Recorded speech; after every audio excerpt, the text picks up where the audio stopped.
สบายดีนี่คือน้ำท่วมให้หน้าข้าพเจ้าเนาะ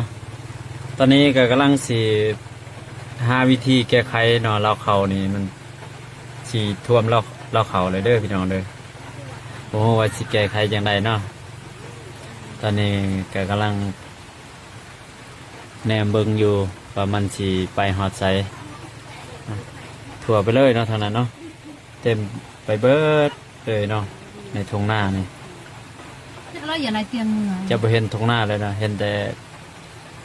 มีแต่น้ำอย่างเดียวเนาะอยู่กกมะคอนั่นห่มคอนั่นจะเป็นบอนลึกพักเงี้ยแล้วอันอะไรอย่างลึกเงี้ยเราไว้บอนพักอาศัยอยู่จะบอลเตรเออเบียหนึ่งเป็นไฮตาก้าเนาะตัวนั้นเนาะเป็นไฮตาก้าแถวห่มมะคอนี่เนาะนี่แถวห่มมะคอเป็นกกไม้พุ่มๆกกเดียวนะแต่ตอนนี้เจ้าบุเห็นแหละตูบบุเห็นหอตูบเลยเนาะปกติแล้วเราปกพาย่าง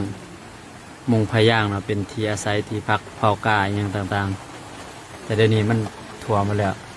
มันสิขึ้นหอดเราเขานี่เนาะเราเขานี่ก็ยังประมาณ30 เซนหรือว่า20 เซนนี่เลยเนาะ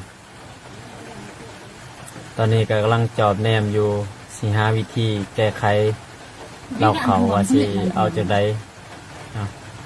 ว่าสิเอา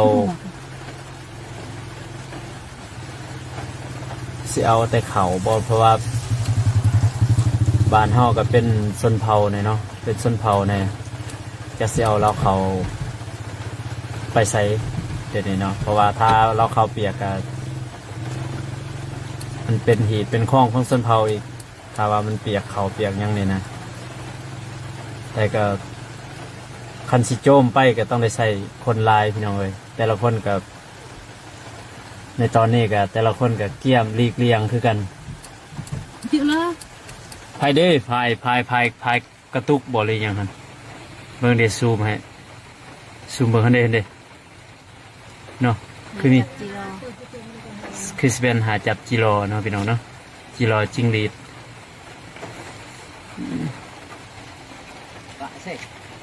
อัปเดตสถานการณ์ล่าสุดเนาะอยู่ที่ขัวขามเซโดนอยู่ในเขตเทศบาลสารวัตรโอ้ตอนนี้พี่น้องจะมาตกขาดตกแน่แต่ฝนนี่ตอนนี้เบิ้งนี่ได้หน่อยเนาะอันนี้เป็นอ่างน้ำประปาแทงอ่างน้ำประปาไก่จะเต็มแล้วแต่ว่าปีที่นำท่วมมันจะท่วมหอนนี่เนาะหอนบอลเครื่องจักรน้ำประปาเนี่ยแต่ว่าปีนี้ก็ยังสูงแนมเบิ่งในสายตาน่าจะยังอยู่ประมาณ2 เมตรนี่เนาะน่าจะยังประมาณเมตรไป2 เมตรนี่น่าจะท่วมตอนนี้ฝนยังโบยุดเนาะ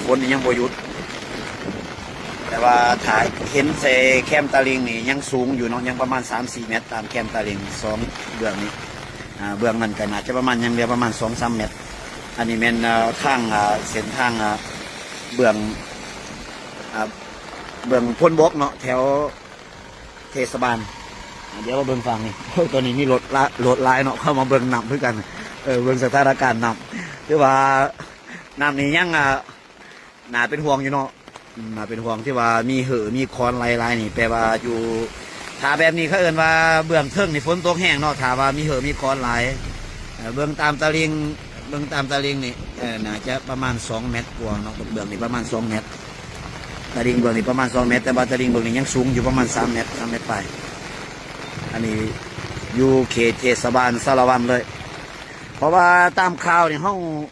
ที่ข่าวที่เขาเห็นได้นี่ก็เอิ้นว่าอยู่ทางเซกองอาจจะปื้อกับฝนตกหนักคือกัน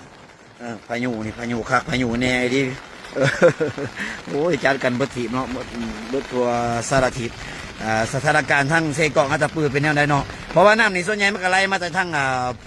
ทั้งแถวเซกองที่ว่ามีผลที่จะไหลลงมาทางนี้โอ้น้ำเต็มคักเต็มเนี่ยสถานการณ์ทางอื่นเป็นแนวใดเนาะอัปเดตเบิ่งน้ำกันเนาะเพื่อจะเฝ้าระวังแต่ว่าถาเบิ่งสถานการณ์อยู่ตอนนี้ก็ถือว่าอยู่ในความปลอดภัยเนาะสารวัตรยังอยู่ในความปลอดภัยยังสูงเติบเนาะยังประมาณเมตรไปยังประมาณ2 เมตรแต่ว่า น้ำเซมันเป็นแนวนี้เนาะน้ำเซโดนเนี่ยมันขึ้นไวลงไวมาเขาแนมเห็นซ้ำนี่ทาทั้งเซกองหรือว่าทั้งเนื้อฝนตกนี่สามารถขึ้นได้ยืงไวท่วมได้ไวเลยเพราะว่าน้ำเซนี่ขึ้นไวลงไวถ้าพายุแคมคลองเนี่ยจะบอกเข้าใจเนาะน้ำเซนี่ตัวอย่างเขาเห็นเต็มฟังแบบนี้นี่แต่ว่าถ้าฝนบนโต๊ะมือนี่มืออื่นจะบกลงหลุมเลยเนาะที่ว่าขึ้นไวลงไวฉะนั้นเขาเนี่ยเบิ่งว่ายัง2 เมตร 3 เมตรนี่กับที่ว่าก็น่าเป็นห่วงอยู่เพราะว่าฝนบนโต๊ะถ้าว่าทั้งเหนือฝนตกนี่พร้อมที่จะขึ้นพร้อมได้ตลอดถ้าว่าฝนตกทางเหนือแห้งเนาะถ้าทางเหนือแห้งทางนี้ถ้าผู้ใดอยู่ต่ำกับควรระมัดระวังไว้จะดีที่สุดเพราะว่าเขาสังเกตนำขึ้นนำลงเขาสังเกตเพื่อไม่ค้อนใหม่เนาะข้าพเจ้ามันอยู่บ้านน้ำคลองจะเห็นดีจะรู้จักเรื่องพวกนี้เห็นเกิดว่าที่ตามตลอดขั้นเพื่อไม่ค้อนใหม่ไล่แปลว่าทั้งเนื้อนี่นำฝนตกแห้งซึ่งมันจะเสือลงมาตัวนี้ลมแห้งพร้อมซึ่งมันจะเสือลงมาเนาะเสือค้อนมันเป็นตัวแต่ขาผู้ลมแห้งไรกระโดด10 กิโลสิโดนจมโอ้ขันหมเกือบเดียวเพราะขันหมพาตนกลัวผมเป็นได้เลยตอนนี้สถานการณ์หนักถือว่านาเป็นห่วงเนาะนาเป็นห่วงเพราะว่านำค่อนข้างจะขึ้นสูงขึ้นแห้งเลยยังเหลือประมาณ1 เมตรปลายอย่างนี้เนาะ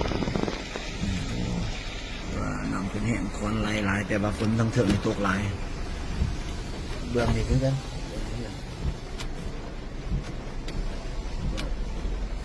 ขึ้นแห้งหลายเอาเดี๋ยวสิขับรถไปตามทางเลยเด้อพี่น้องเด้อสีเบิ่งบรรยากาศ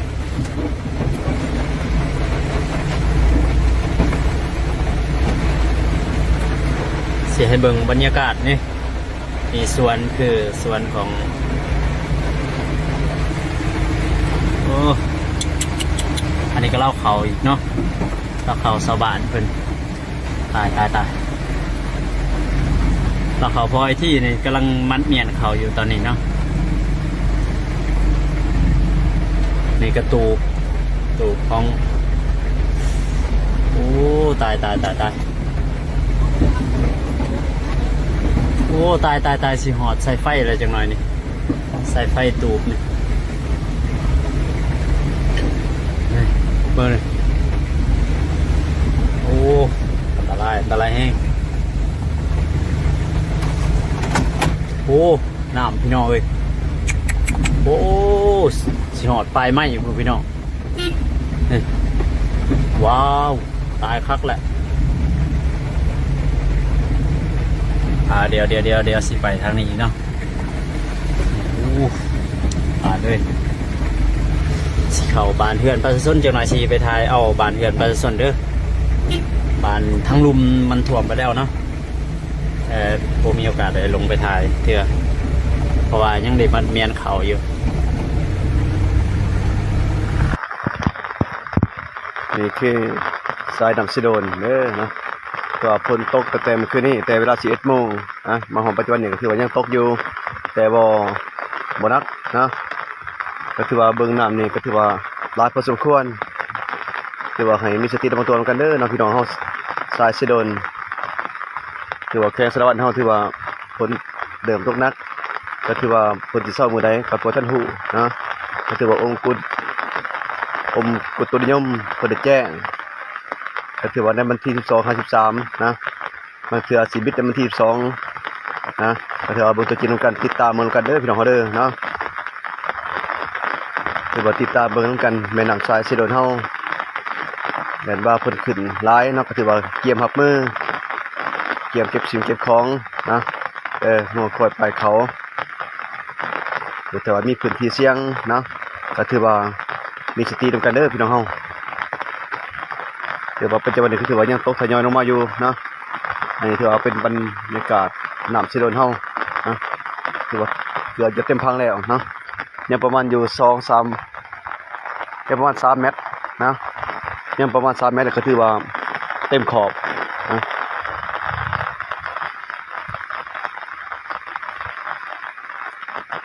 ถือว่ายังอยู่ประมาณ3 เมตรก็ถือว่าเต็มพังนะถือว่าถ้าหากว่าพื้นที่ต่ำก็ถือว่าท่วมไปน้ำแล้วนะ ถือว่าขอเป็นกำลังใจให้เด้อเนาะทุกพื้นที่ที่ว่าท่วมไปแล้วนะจะได้ก็ถือว่าสู้นะมีความขอให้ทุกคนปลอดภัยนะถือว่ามีสติระวังตัวร่วมกันพี่น้องเฮาถือว่าบ่จะคนจะต่อมาเนาะแต่บางพื้นที่กระถ่วมไปนำแล้วนะก็ถือว่าขอแสดงความเป็นห่วงเป็นใยนำเด้อถือว่าขอเป็นกำลังใจให้นะถือว่าน้ำกำลังมาเพราะว่าพี่น้องบ้านเฮาทางสิโดนเด้เนาะถ่วมได้บ่เนาะก็ถือว่ามีสติระวังตัวกันเด้อพี่น้องเฮาเด้อเนาะสายทางสิโดนเฮาพื้นที่บ่ต่ำมีความเสี่ยงเนาะก็ถือว่าเกียมหับมือมีสติระวังตัวเก็บสิ่งเก็บของนะ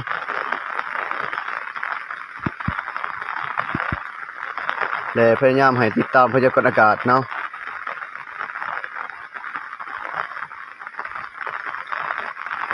คือว่าเพื่อนข้าพเจ้าก็ถือว่าห่างจากนำสิโดนนะประวันอยู่แต่พังไปหาเพื่อนนะก็ถือว่านี่ก็คือสวนข้าพเจ้าเองนะนี่คือสวนข้าพเจ้าเป็นสวนกอดไม้ซิมซุงห่างจากนำตะพังเซ่ก็ประมาณอยู่4-50 เมตรนะก็ถือว่ายังก็ถือว่าติดตามมันกันนะถ้าว่าขึ้นเต็มพังก็ถือว่าเขาจะได้เก็บสิ่งเก็บของเช่นเดียวกันนะคือว่าปัจจุบันเนี่ยก็ถือว่าเริ่มเก็บแล้วนะติดตามเมืองตะนี5 คำก็ถ้าหากว่าเพิ่นบ่หยุดบ่ยั้งก็ถือว่าจะได้เก็บเมียนเช่นเดียวกันนะคือว่าก็ขอเป็นกำลังใจให้ทุกครอบครัวเนาะทุก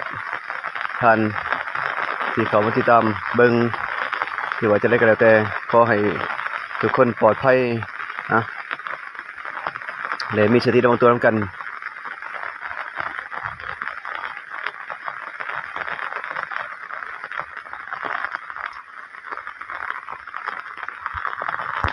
เรียบเลยนี่ เกี่ยวออกแล้วเกี่ยวออกแล้วน้ำท่วมเบิ่งเด้อพี่น้องเอ้ยเบิดเด้อเฮือนข่อยนี่เบิดแล้วซอยกันเด้อบุคคลเครื่องซอยนี่เด้อน้ำท่วมเด้อฝนบกน้ำท่วมเบิดทีบแล้วนี่ เอาเฮือนมาซอยนี่เด้อ ฝนบ้าเท่าฝนทำแล้วจะได้กุหลาบไปแล้วไปเจ้าแล้วได้ดับทอมนี่เบิดแล้วดิ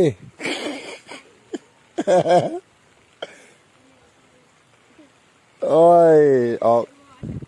ฮะเนี่ยสะพอนพร้อม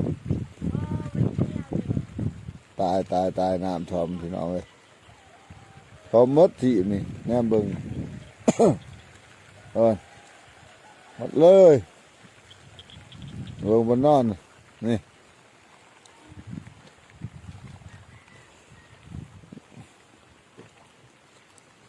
มาสวยกันเด้อไปจะได้กุหลาบสิ ทางลมมันท่วมไปเลยเนาะนี่คือน้ำมันท่วมน้ำมันเข้าบ้านเต็มบ้านเลยเนาะพูดไล่กลางบ้านจัดเลยน้ำเนาะแต่ว่าตอนนี้ยังบ่มีโอกาสได้ไปเข้าไปถ่ายเทือได้อพี่น้องเด้อนะเด้ที่เป็นน้ำเพื่อนนั่นน่ะนะแต่ตอนนี้บ่มีโอกาสได้ไปถ่ายเทือยังสีเมียนเขาที่เรามันเปียกเนาะที่น้ำมันขึ้นหอดเราเนาะ